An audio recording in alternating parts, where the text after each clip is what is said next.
Alam mo kung ano malaking tulong? Yung attitude of gratitude. When you say thank you, start with thank you.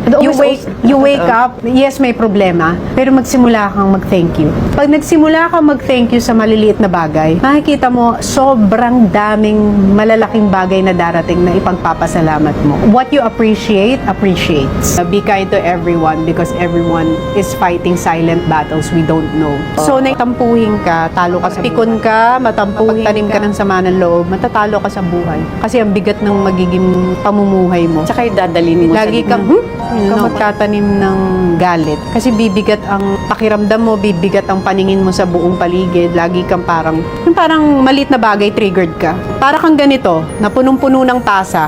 Para kang ganyan, puro ka galit. Tapos matabig ka lang ng konti, matatapon ka na. You have to get... Your miracle is found not on who left or who abandoned you. Your miracle is found on what's left with you.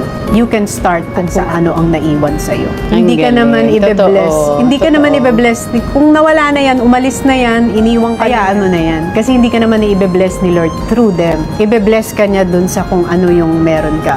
Start from what's left. So when you're going through something, you look at what's left with you.